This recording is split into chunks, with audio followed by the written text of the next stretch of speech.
Afghanistan, a war which cost the lives of nearly 15,000 young Soviet conscripts and an estimated 1 million Afghans.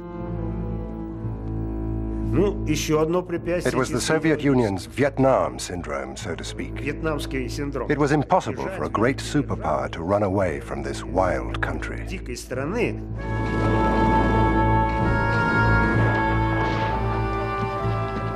The United States supplied billions of dollars of weapons to unlikely allies, Islamic fundamentalists.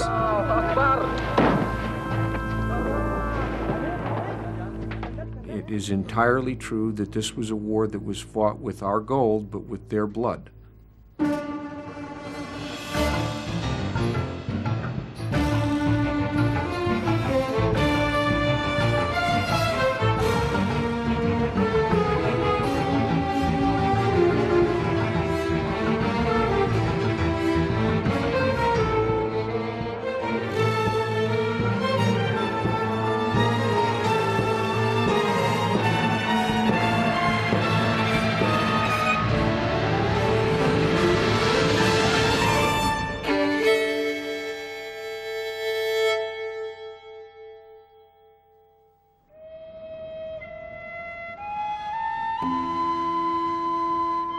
The Panjshir Valley in the Hindu Kush Mountains of Afghanistan, a rural, traditionally Islamic country of 15 million people.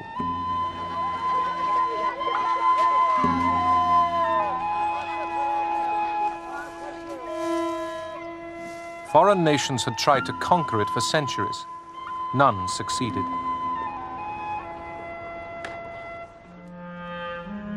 But civil war and years of Cold War conflict would bring the people of Afghanistan a terrible toll of death and destruction.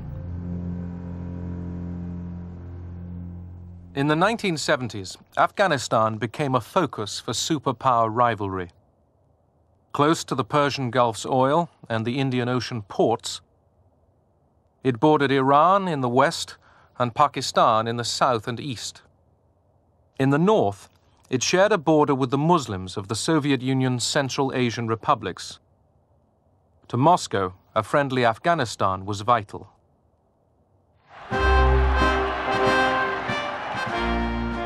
Kabul, Afghanistan, April 1978. A military coup brings a left-wing regime to power. Soviet cameras portray it as a romantic, popular revolution. Crowds were organized to celebrate the change of power.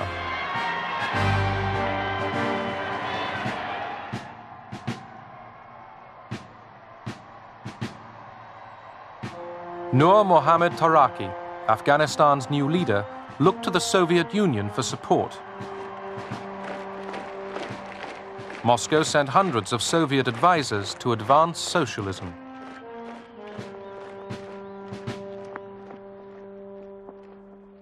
The vast majority of Afghan people had no jobs. Afghanistan was an agricultural country. We thought it was best to introduce land reforms and give land to the landless.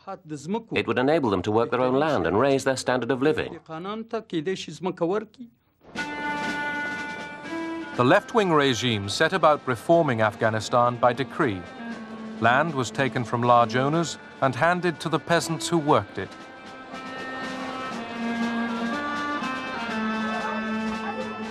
Women were encouraged to stop wearing veils and were put into literacy classes alongside men.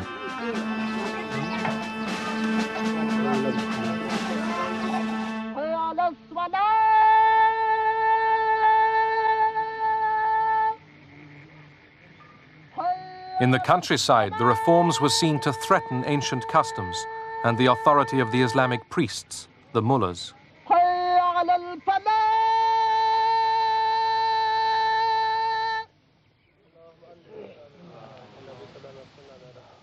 The communists were trying to change the law of God.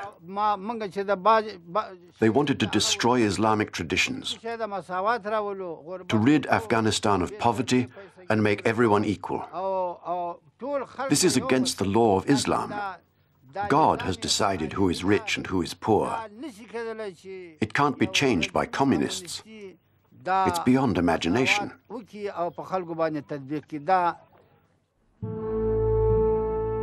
To counter communist efforts to spread their new doctrine, opponents of the reforms burnt down schools and universities. Thousands of Afghans fled to Pakistan to avoid the revolutionary turmoil. Resistance was growing throughout the country. Brezhnev and the Politburo tried to talk sense into Kabul. We couldn't understand how they could build socialism in just 5 years. We said, you can't do that.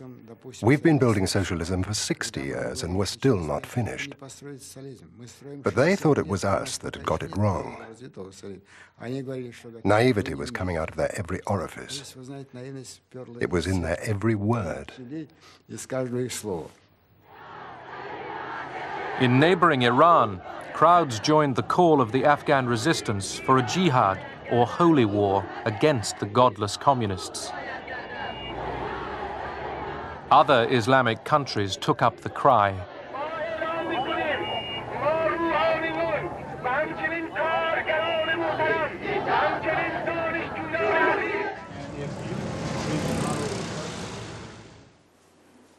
In Washington, National Security Advisor Zbigniew Brzezinski was convinced the left-wing regime in Afghanistan was a major threat. Yeah, and that will deal first with Iran, then with Afghanistan and the regional implications. Brzezinski told President Carter that Moscow might use the Afghan crisis to move south and seize the oil of the Persian Gulf. Well, I have essentially 4 items I'd like to quickly review.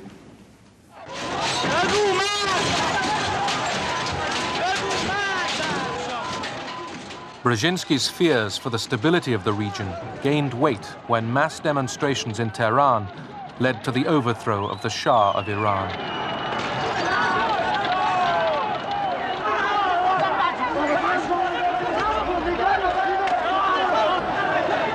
The Shah's fall lost America its most important ally in the region.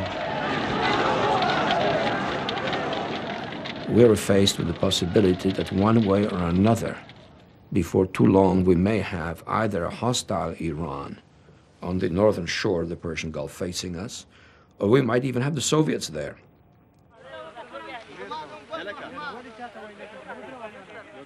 The Islamic groups fighting the communists received covert American aid for the first time in July 1979. President Carter began by sending communications equipment.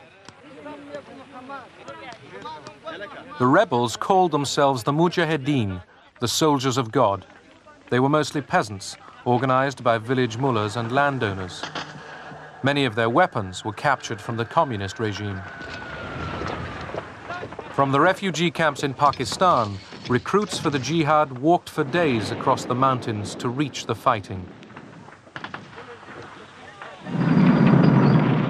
Ranged against the Mujahideen was a mechanized, Soviet-trained Afghan army.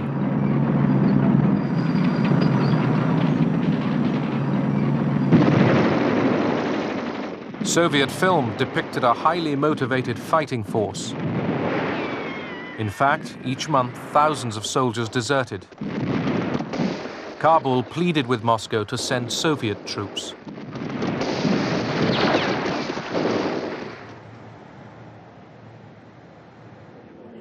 In the Kremlin, Soviet leaders repeatedly met to discuss the Afghan crisis. After mobs massacred Soviet advisors and their families in Herat, Kabul's request for Soviet troops moved up the agenda. The Afghans wanted us to introduce a limited contingent of Soviet troops to guard military bases. They just couldn't cope with the Mujahideen themselves. At first they spoke about a battalion, then about a brigade. They kept insisting and pushing for Soviet troops, but we kept refusing and refusing and refusing. President Taraki had an apparently devoted prime minister, Hafizullah Amin. Armin was the regime's strongman. In spite of the unrest, he was determined to drive on with the reforms. Armin launched a campaign of terror. He had opponents arrested and shot. I said to Armin that his policies were too harsh, that they were turning the Muslim population against him, like the land reforms which did not take into account Afghan traditions. But he used to reply, "Did Stalin make the revolution in white gloves?"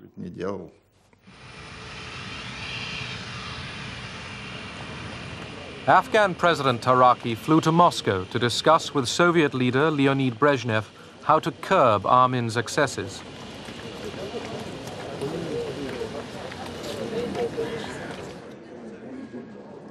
They decided to oust him, hoping the Kabul government could get popular support by slowing the reforms and ending the terror.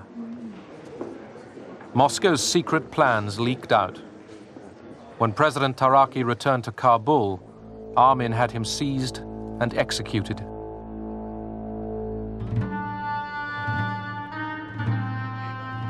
Armin realized the Soviets wanted him out.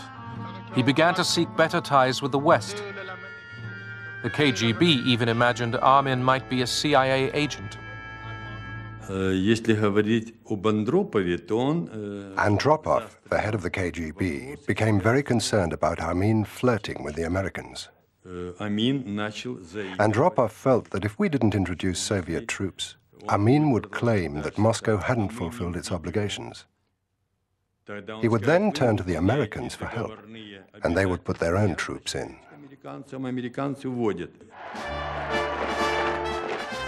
In Moscow, the arguments were mounting in favor of using an invasion to remove Armin. In the past, Soviet military action to topple troublesome foreign leaders had worked in Hungary and Czechoslovakia. In Europe, the nuclear arms race was gathering speed. NATO wanted to counter the Soviet Union's mobile missiles. On December the 12th, 1979, the West announced it would deploy hundreds of cruise missiles in response. Moscow now felt it had little to lose internationally by intervening in Afghanistan with troops. That evening, the Politburo held an emergency meeting.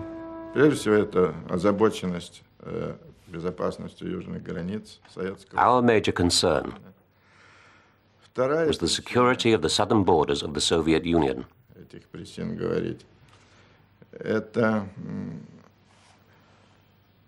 We also feared the spread of Islamic fundamentalism into Afghanistan from Iran. I said that military intervention in Afghanistan would be very difficult for our army. It would not necessarily lead to success. One only has to consider the conditions in Afghanistan, its geography, its history, and especially the independent nature of the Afghans.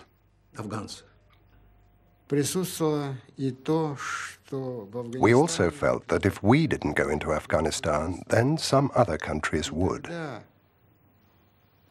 The intervention of these states could destabilize the situation on the Soviet-Afghan border and in the region as a whole. The Politburo took its fateful decision. By December 25th, 1979, tens of thousands of men in tanks and trucks started to trundle across the border. Moscow hoped they could complete their mission within weeks. The old royal palace on the edge of Kabul was Prime Minister Armin's favorite residence. KGB special forces stormed the building. Armin tried to hide, but they shot him dead. Moscow replaced Armin with a more manageable leader, Babrak Karmal. Since the Cold War started, the Soviet Union had never invaded a country beyond the borders of the Warsaw Pact. Now, Soviet forces were stepping across the line. The implications of the Soviet invasion of Afghanistan could pose a most serious threat to the peace since the Second World War. The vast majority of nations on earth have condemned this latest Soviet attempt to extend its colonial domination of others. I had to put restraints on the Soviet Union. One of them was to issue a public statement that if the Soviets did invade either Pakistan or Iran or Iran out of Afghanistan, that I would consider this a personal threat to the security of the United States of America, and I would take whatever action I desired or considered appropriate to respond. And I let it be known that this would not exclude a nuclear reaction. The military intervention of the Soviet Union cannot be justified. There can be no question of any country other than the Soviet Union having interfered in Afghanistan's internal affairs. At the United Nations, the Soviet invasion was widely condemned. President Carter blocked grain deliveries to the Soviet Union, launched a boycott of the Olympic Games in Moscow, and stepped up U.S. spending on arms. Détente was over.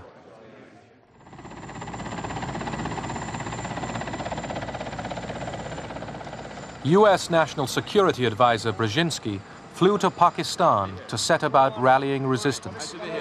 He wanted to arm the Mujahideen without revealing America's role. On the Afghan border near the Khyber Pass, he urged the soldiers of God to redouble their efforts. We know of their deep belief in God, and we are confident that their struggle will succeed. You know, that land over there is yours. You'll go back to it one day because your fight will prevail and you'll have your homes and your mosques back again because your cause is right and God is on your side.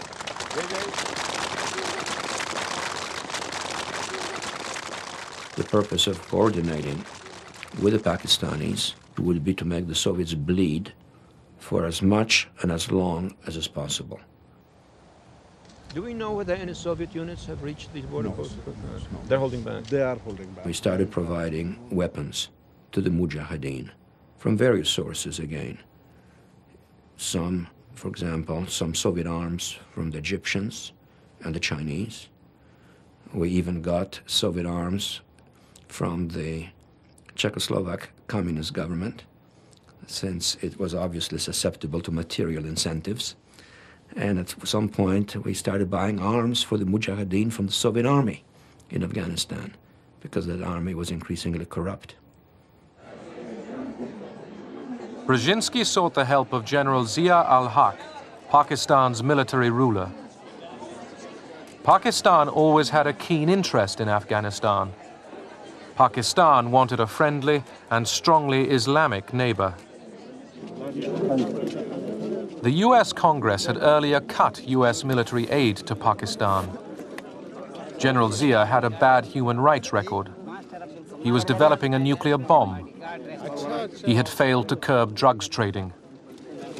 Now, the Americans set aside their displeasure. I think we had a double standard with respect to the Pakistanis. And we knew that there were big problems with drugs and that there were big problems with nukes. And we were prepared in various ways, in any way that we had to turn Nelson's eye to those problems, as long as the Afghan resistance was being supported via the government of Pakistan, and that's what we did. In Afghanistan, the Red Army guarded cities, roads, and airports, leaving the Afghan army free for combat. By 1980, almost 100,000 Soviet troops would be deployed around the country. It was a civil war, but many of the Soviet conscripts were told they were coming to Afghanistan to confront Americans. After we took our first Afghan prisoners, we started to realize that the Americans were not there. We said, Americans? What Americans? They're not here. But the KGB officers said, oh, they're in the rear. They're advising the Mujahideen just like we advised in Cuba. Maybe they're teaching them how to fight. But the more operations we carried out, the more we realized that the Americans were not there.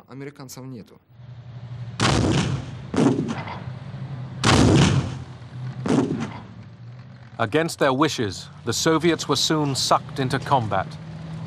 They started with textbook sweep offensives, devised to defeat NATO in Europe and Chinese troops on the plains of Manchuria. In mountainous terrain against guerrilla fighters, their approach was a disaster. Well, I would say 99% of all the battles that we fought in Afghanistan were won by the Soviet side. But the problem is that the next morning, we had the same old situation as if there was no battle. Mujahideen were again in that village where we thought we destroyed them just the other day. So it was an absolutely useless war.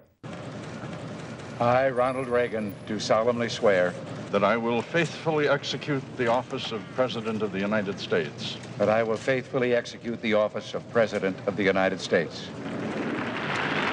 A fervent anti-communist, Ronald Reagan won the 1980 election with an image of forceful leadership and a promise to rebuild U.S. military might. To many Americans, Carter's foreign policy had seemed weak. Reagan stepped up aid to the Afghan rebels.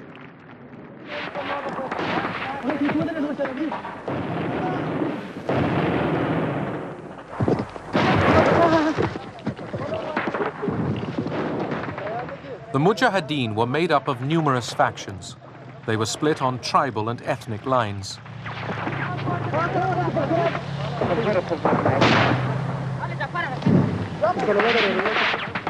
When the Mujahideen weren't fighting the Soviets, they sometimes fought each other.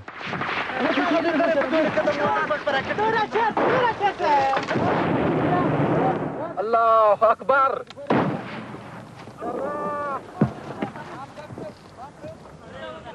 The Mujahideen often captured military equipment in working order, but were so disorganized that within hours it would be made useless by looting.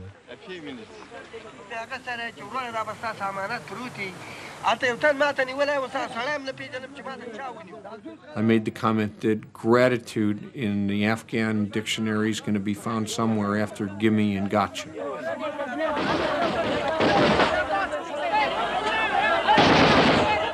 On the other hand, there was a constant undercurrent of understanding that while we were providing the means to wage this war, they were waging it. And that it is entirely true that this was a war that was fought with our gold, but with their blood. The Reagan administration increased its covert military supplies to the Mujahideen. Money and arms were channeled through camps in Pakistan.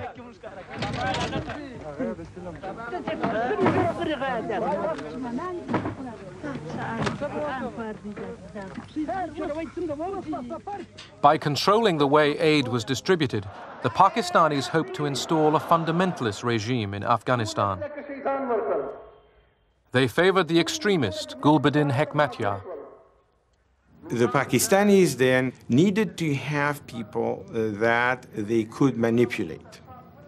It is for that reason that American aid, whatever it was, and in the early period it was minimal, later it became more significant, was essentially directed by the Pakistanis to Gulbuddin at the expense of other groups. The arms were not distributed fairly.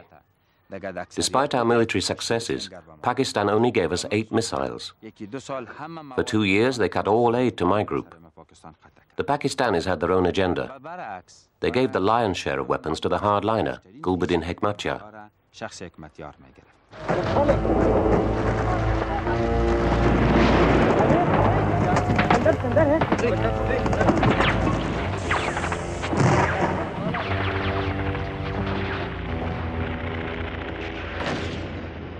Inside Afghanistan, the ferocity of the civil war increased.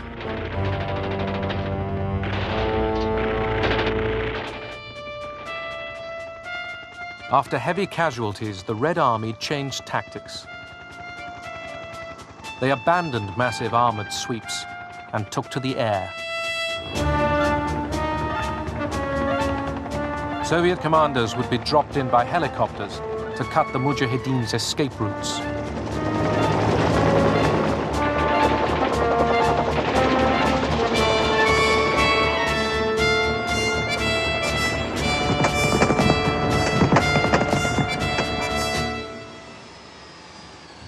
While more weapons poured into Afghanistan, the United Nations sought a diplomatic solution.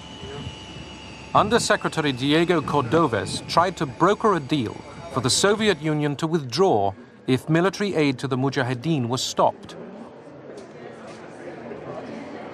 His shuttle diplomacy made little headway with Afghan President Babrak Karmal.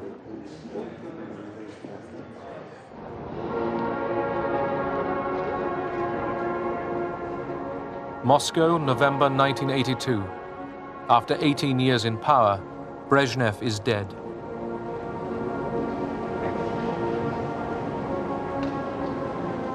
The state funeral was used for a new Afghan initiative. After the ceremony, Yuri Andropov, the new Soviet president, told Pakistan's foreign minister that he might accept the United Nations plan. But the Americans didn't trust Andropov. We never considered that the Soviets would actually back out of Afghanistan and negotiate their way out. It didn't seem a credible thing for them to do because we didn't think that they were at all disposed to do that. So naturally, when we talked with the Pakistanis, we pressed them always to continue the pressure. The Bible tells us there will be a time for peace, but so far this century, mankind has failed to find it. In these times when the United States and Pakistan were not ready for a deal with Moscow. For Washington, the UN's peace plan was a sideshow. The peace-loving nations of the world must condemn aggression. Throughout Afghanistan, Soviet aircraft were now bombing indiscriminately.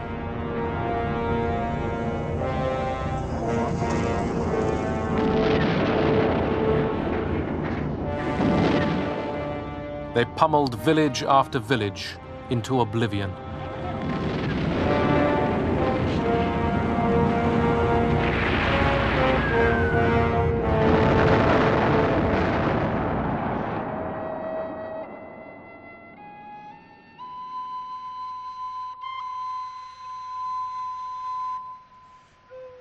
In a typical attack on April the 8th, 1985, the villages of Kutz and Mindrawar on the Kabul-Jalalabad highway were bombed, then overrun by Soviet troops. The Soviets destroyed the whole village. It's impossible to count how many they killed. The men were dragged out of their houses and sent off to the Afghan army. Those who refused were taken aside and gunned down, butchered. The Russians took 14 of us and made us stand in a line near this wall. 2 Russian soldiers stood in front of us with machine guns. We began reciting the Holy Kalima from the Holy Quran because we knew we were about to die. They machine-gunned every one of us. I fell. There was a pile of bodies, all on top of me. The bullets missed me. The soldiers searched us and took our money. They moved me, but I just pretended to be dead. The rockets were falling all around us like leaves off a tree. My daughter's head was smashed open. Her brains were hanging from a branch. I lost everything. My cousins, my nephews, everybody was killed. My wife, my 4 children.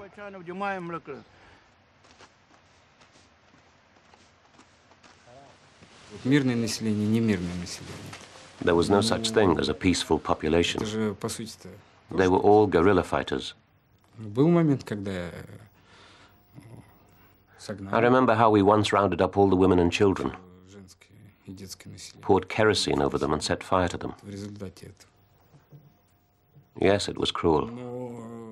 Yes, we did it.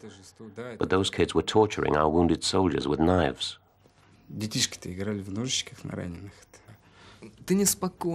When you kill, you don't feel calm, you just feel indifferent.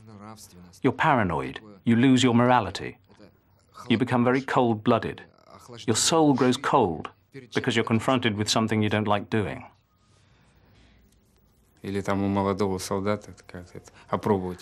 A young soldier might kill just to test his gun. Or if he's curious to see what the inside of a human being looks like. Or what's inside a smashed head. But there is also the fact that if you don't kill, you'll get killed. It's a feeling of being drunk on blood. Often you kill out of boredom or because you just feel like doing it. It's like hunting rabbits.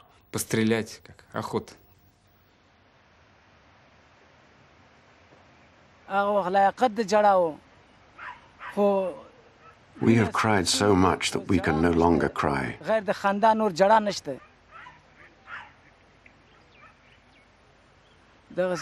Even if we do cry, who will wipe away our tears?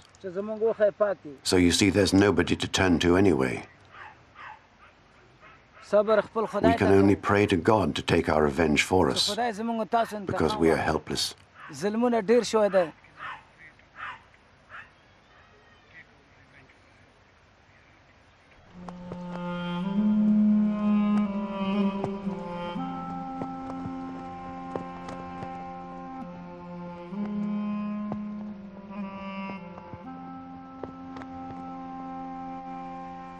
Thousands of civilians were killed in similar Soviet atrocities throughout Afghanistan.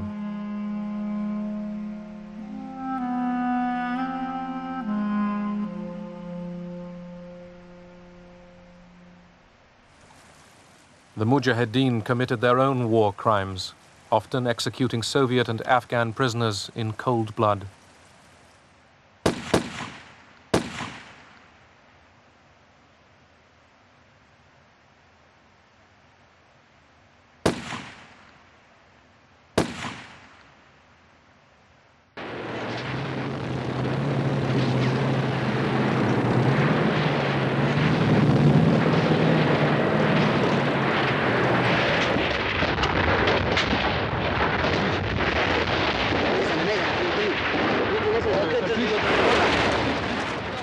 With increasing ruthlessness and daring, the Mujahideen attacked Soviet convoys, the lifeline bringing oil and weapons to the Red Army.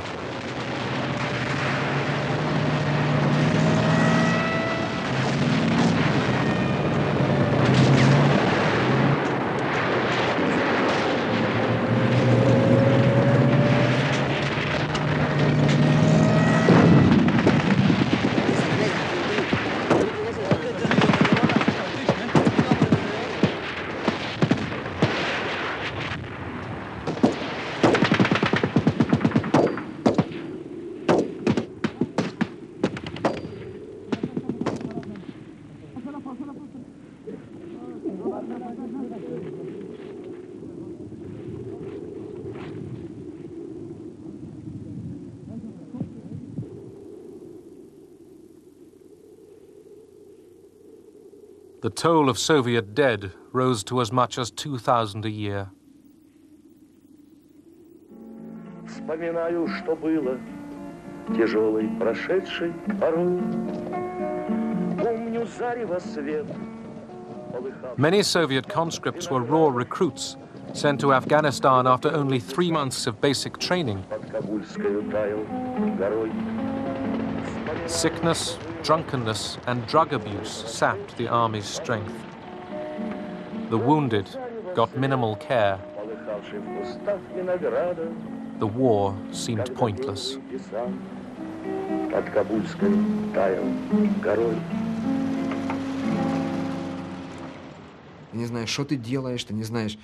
You don't know what you're doing. You don't know what's going to happen tomorrow. Perhaps you're going to die. And for the sake of what? For the sake of a system that lies to you? For the sake of a system that turned my father and all our parents into alcoholics? You know, it's so bad, you know, like... You suddenly realize that you've been brought up in a system which only creates evil. You just want to escape from it, but you don't know where to run. You've only got one hope. To eat half a kilo of opium, go to sleep and never wake up. Солдаты дружественных армий. Их часто можно видеть рядом, и в минуты отдыха, и в бою. и в День добровольного труда, Хашара, как его здесь называют. Мы побывали на одном из таких дней, когда воины участвовали в строительстве новых корпусов детского дома Ватан, Родина.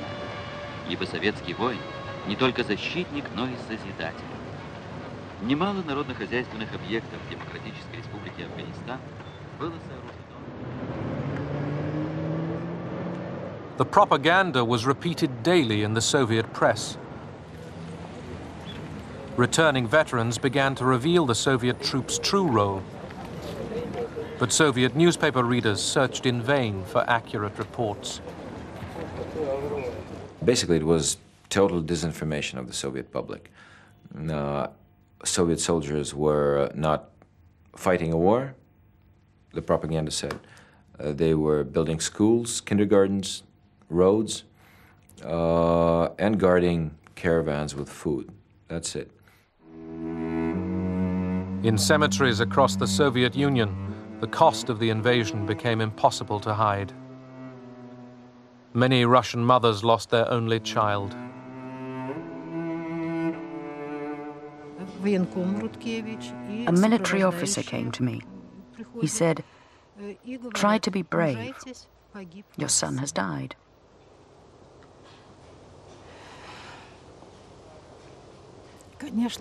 I couldn't believe it.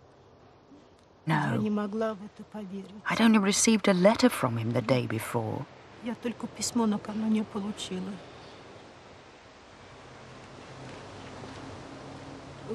I didn't try to open the coffin myself. My brother wanted to, but we were not allowed.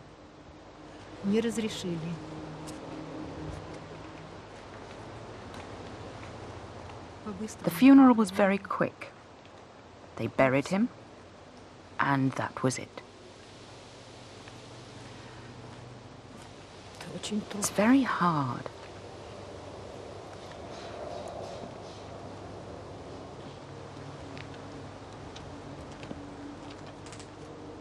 I wasn't allowed to write on his gravestone that he died in Afghanistan. I could only write in small letters at the bottom that he'd died while fulfilling his internationalist duty. I didn't see him dead. So to me, he's still alive.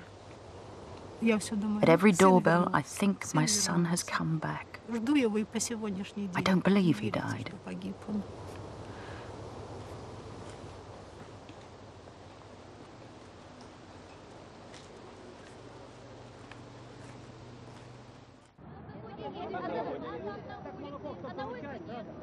In March 1985, an energetic new leader took power in the Kremlin. As Mikhail Gorbachev met crowds of Russians on tours around the country, opposition to the war could finally be expressed in public. Thousands of protest letters poured into Gorbachev's office each week.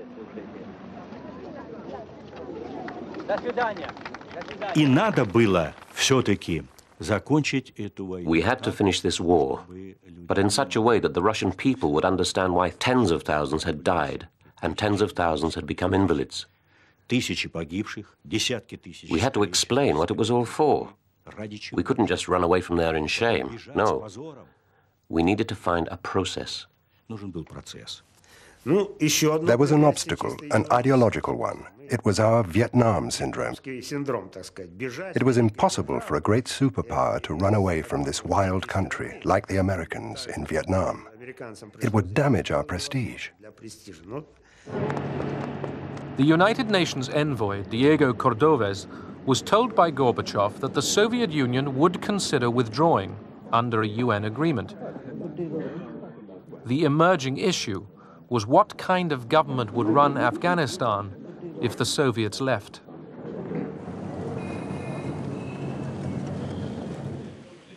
Hoping the US and Pakistan would accept a coalition friendly to Moscow, Gorbachev chose a new Afghan leader, Mohammad Najibullah.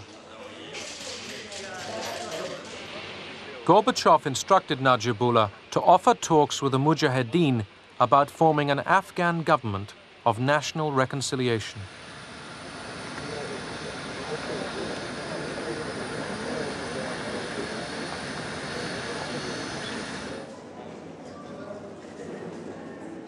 Gorbachev and his peace initiatives were applauded in Moscow, but not yet accepted in Washington.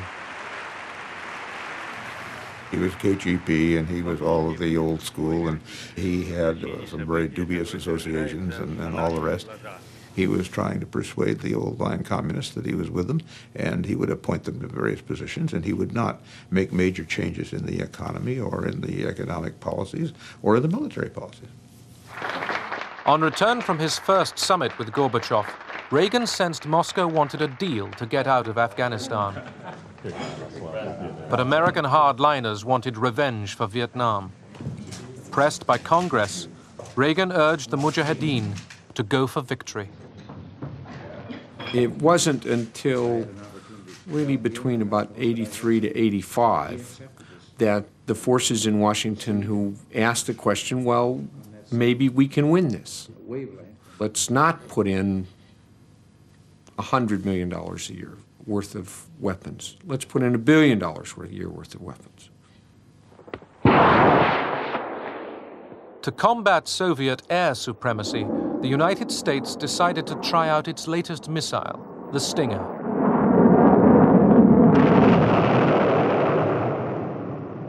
Field trials like this looked impressive as the shoulder-fired missile locked onto its target. By sending state-of-the-art American-made Stingers to the Mujahideen, Washington was making plain that America was directly involved in the Afghan war.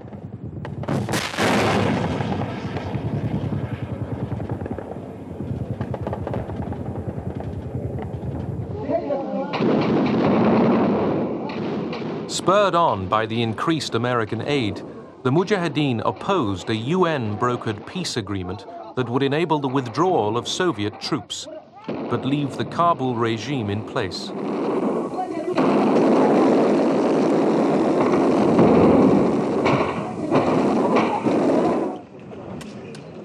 Signed in Geneva, the 1988 peace agreement barred further military aid to either side in Afghanistan.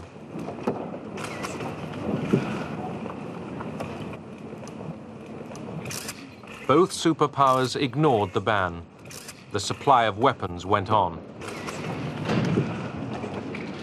The Geneva Accords did not bring peace.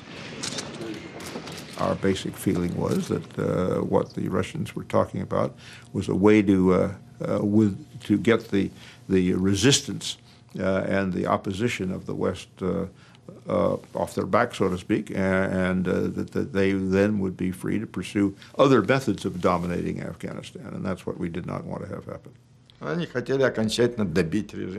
The Americans didn't want a trace of Marxism left.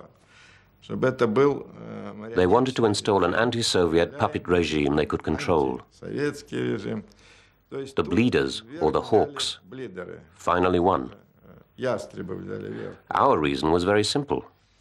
If you carry on giving aid, we'll carry on giving aid. In 1988, under the terms of the Geneva Agreement, Soviet troops started pulling out. But instead of peace, Afghanistan was to endure more years of bloodshed.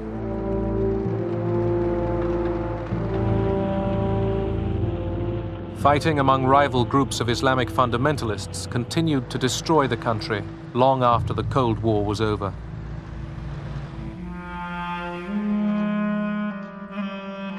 Since 1979, 5 million Afghans were wounded or forced to flee their homes.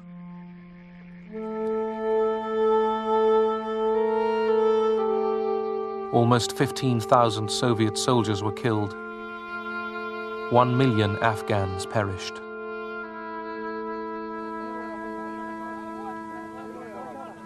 I haven't had a bad night.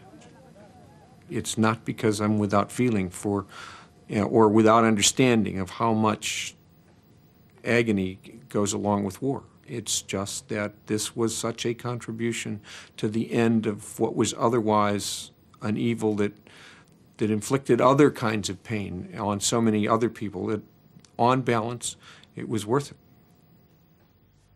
Сейчас The Afghan people have become the main victims. The Afghans are now fighting each other. Of course, they have plenty of internal reasons for that. But at the same time, it's because of a legacy which started in the 1970s that they are now fighting each other with American and Soviet weapons.